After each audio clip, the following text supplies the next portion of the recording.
नमस्कार, तेज हरियाणा से गुरविंदर पन्नू। गांव की सरकार कार्यक्रम में हम आपको हर गांव से चुनावी रंग दिखा रहे हैं, किस तरीके से सरपंच पद के उम्मीदवार पसीना बहा रहे हैं, किस विजन को लेकर, किन मुद्दों को लेकर वो चुनाव लड़ रहे हैं। आज मैं गोरीवाला से जो चुनाव पद के उम्मीदवार हैं सोनिया जी, जो कि पुत्रवधू है गुरबचन सिंह, और धर्मपत्नी जयपाल सिंह बग्गी, जो कि चुनाव मैदान में हैं, हम उनसे जानेंगे उनका विजन क्या है, वो किन मुद्दों को लेकर चुनाव लड़ रही हैं और उनका चुनाव प्रचार कैसा चल रहा है। उनके साथ ही उनके जो पति हैं जयपाल बग्गी जी भी हमारे साथ रहेंगे। मैडम, सबसे पहले आपका बहुत बहुत स्वागत है। सभी ग्रामवासियों गोरीवाला को नमस्कार। मैडम, कैसा चल रहा है आपका चुनाव प्रचार? बहुत ही बढ़िया चल रहा है जी।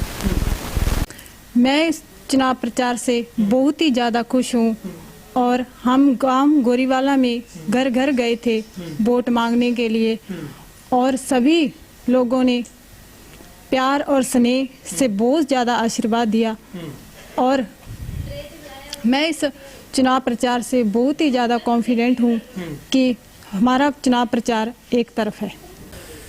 गोरीवाला से इस वक्त मेरे साथ सोनिया जी के जो पति हैं जयपाल बग्गी जी मेरे साथ हैं, जो लगातार उनके लिए चुनाव प्रचार कर रहे हैं। और दोनों पति पत्नी की ये जोड़ी लोगों के पास जाकर वोट मांग रही है। और सबसे अच्छी बात है कि उन्होंने अपना घोषणा पत्र भी 12 सूत्रीय जो उनका संकल्प पत्र है वो भी इन्होंने जारी किया है। बग्गी जी, सबसे पहले आपका बहुत बहुत स्वागत है तेज हरियाणा पर। पन्नू जी, आपका भी यहाँ पर आने के लिए बहुत बहुत धन्यवाद। भाई साहब, कैसा चल रहा है आपका चुनाव प्रचार? आप गांव में वोट मांग रहे हैं, किस तरीके का माहौल है? चुनाव प्रचार बहुत बढ़िया चल रहा है, एक तरफा माहौल है। हमारा सारा परिवार, हमारे युवा साथी, बच्चे, बूढ़े, नौजवान सभी हमारा साथ चुनाव प्रचार में दे रहे हैं। बहुत ही बढ़िया चुनाव प्रचार है, एक तरफा माहौल है सर।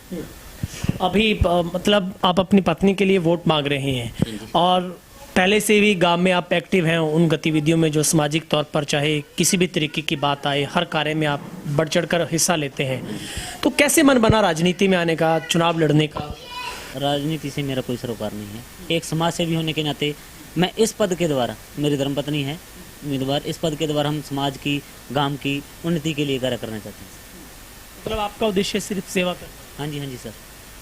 अगर हम बात करें, क्या सबसे बड़ा ड्रीम प्रोजेक्ट या फिर विजन आपने देखा है अपने गांव के लिए, जिसको लेकर आप चुनाव लड़ रही हैं, लोगों से वोट मांग रहे हैं? सर जी, पीछे काफ़ी महीनों से हम गांव में हैं। प्रत्येक घर घर तक, गांव की प्रत्येक गली, गौशाला हो चाहे स्कूल हो, सभी समस्याओं से मैं वाकिफ़ हूँ। जितनी भी समस्याएं गांव में, मैं भली बात से वाकिफ़ हूँ। और मैंने अपना घोषणा पत्र भी जारी कर दिया है, उसके अंदर वही समस्याएं हैं जो गांव में हैं। और जितने भी उम्मीदवार चुनाव प्रचार में है, सबसे पहले घोषणा पत्र मैंने लॉन्च किया था। मतलब फिर विजन क्या है आपका, गांव का क्या सपना है? गांव शिक्षा के क्षेत्र में मैं तो बात करूंगा, सबसे पहले शिक्षा के मामले में गांव अव्वल हो। शिक्षा के बाद सफाई, स्वास्थ्य, ये चीज़ें महत्वपूर्ण होती हैं सर। ठीक है। अभी अगर हम उस घोषणा पत्र की बात करें, जो मुद्दे आपने रखे हैं, किन मुद्दों को लेकर आप चुनाव लड़ रहे हैं? सर जी, यही 10 मुद्दे हैं। यानी कि हम अगर एक साल में 2 मुद्दे पूरे करते हैं तो 10 मुद्दे हैं 5 सालों में पूरे हो जाएंगे। अगर समय के अकॉर्डिंग कोई भी डिमांड होगी गांव की, सभी ग्रामवासियों के सहयोग के द्वारा ही वो होगी। अकेला आदमी कुछ नहीं करता, सभी ग्रामवासियों के सहयोग और उनके सलाह मशवरे से मैं काम करूँ। कौन कौन से मुद्दे हैं जो आप बताना चाहेंगे कि आप उन मुद्दों पर? मुद्दे सर, सबसे पहला मुद्दा तो मैं यही कहना चाहूँगा, शिक्षा, खेल कूद, सफाई और स्वास्थ्य। गांव में ये चीज़ें सबसे ज़्यादा महत्वपूर्ण। उसके बाद में गांव में जैसे सीसीटीवी कैमरे प्रत्येक गली में, जो मेन चौराहा चौरस्ता है वहाँ पर सीसीटीवी कैमरे और स्ट्रीट लाइट्स। और उसके बाद में गांव में एक लाइब्रेरी। आजकल बहुत ज़्यादा महंगाई का दौर है, मेधावी छात्र पढ़ने में असमर्थ हैं क्योंकि फीस का बहुत ज़्यादा है। गांव की तरफ से एक पुस्तकालय बनाया जाएगा, उसमें गांव के प्रत्येक बच्चा, चाहे वो किसी भी जाति धर्म से हो, बिल्कुल फ्री गांव की तरफ से शिक्षा दी जाएगी। ग्राम पंचायत का पूर्णतः सहयोग रहेगा।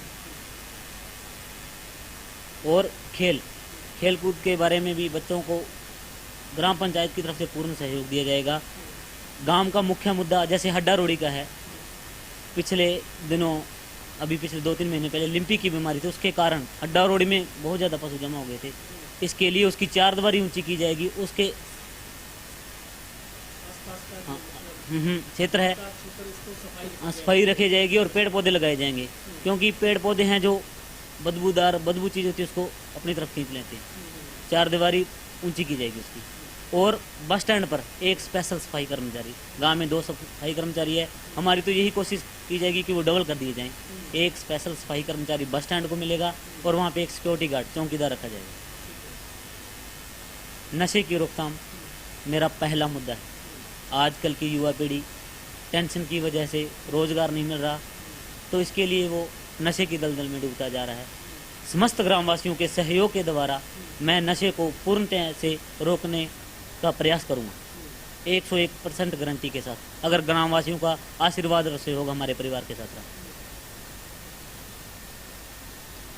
गांव की बहन बेटियों की शिक्षा सुरक्षा के लिए मैं आपको पूर्णतः आश्वासन देता हूं। गरीब कन्याओं की शादी होगी, ग्राम पंचायत की तरफ से पूर्णतः सहयोग किया जाएगा। सर, और भी बहुत सारे मुद्दे हैं, आपको मैं बताना चाहूँगा। जैसे हमारे गांव की कॉलोनी है, डाणियाँ हैं, इधर देवर्थों की डाणी हैं, गोडलों की डाणी हैं, वहाँ तक पानी पहुँचाने का काम किया जाएगा। और जो डाणियों की सड़कें कच्ची हैं उनको पक्का करवाने का काम किया जाएगा। ज़रूरत पड़ने पर गांव की गौशाला में ग्राम पंचायत की तरफ से जितना भी हो सकेगा आर्थिक सहायता सहयोग राशि के रूप में दी जाएगी। और भी मेरे गांव के मुद्दे हैं, जैसे सरकार की तरफ से कोई भी स्कीम आती है तो पंचायत की तरफ से उनको पूरा करवाया जाएगा। सर, गांव की बहन बेटियों के लिए शिक्षा सुरक्षा के मामले में मैं आपको पूर्णतः आश्वासन देता हूं, उन गांव पंचायत के सहयोग के द्वारा वो पूरा किया जाएगा। गांव का अगर बच्चा खेल के मामले में, शिक्षा के मामले में अव्वल आता है तो ग्राम पंचायत की तरफ से प्रोत्साहन राशि उन्हें दी जाएगी। गांव में और भी बहुत से मुद्दे हैं। जल निकासी का मुद्दा है, जैसे पानी का, जो गांव का पानी उसकी निकासी अलग से की जाएगी, और जोहड़ का पानी है जो उसके अलग से निकासी, साफ पानी पशुओं के लिए होगा। स्कूलों के आगे जैसे कूड़े करकट के ढेर हैं उनको साइड में ग्रामवासियों को जगह दी जाएगी कूड़ा डालने के लिए स्पेशल से। पानी की निकासी के लिए मेरा एक ये भी है मेरे माइंड में, जैसे उसके लिए जो कुएं बनाई जाती हैं वो भी ग्राम पंचायत की तरफ से बनाई जाएगी।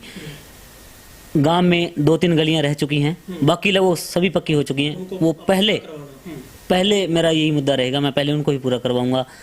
वो जैसे मार्केट कमेटी के अंडर आती है, वो ग्रामवासियों के सहयोग के द्वारा, ग्राम पंचायत के द्वारा उसे पूरा करवाने का काम किया जाएगा। अभी गुड्डी जी, आप लगातार कैंपेन कर रही हैं, कैसा रिस्पांस मिल रहा है लोगों का आपको? क्या बात लोग जो आपको बता रहे हैं, किस तरीके का समर्थन दे रहे हैं? सर, छत्ती बिरादरी का प्यार आशीर्वाद मेरे साथ है, मुझे पूरा भरोसा है। हमारी मेहनत और संघर्ष ही इतनी की गई है। मेरे चुनाव प्रचार में फिजूल खर्ची तो बिल्कुल नहीं है। ठीक है। शराब और पैसे की बंटवार, मैं ग्रामवासियों के सहयोग और आशीर्वाद और अपने संघर्ष के बल पर मुझे इतना विश्वास है मैं जीतूंगा। आपने कहीं फ्लैक्स लगाए बहुत सारी जगह पर, उसमें भी आपने लिखा है कि ना दारू ना पैसा।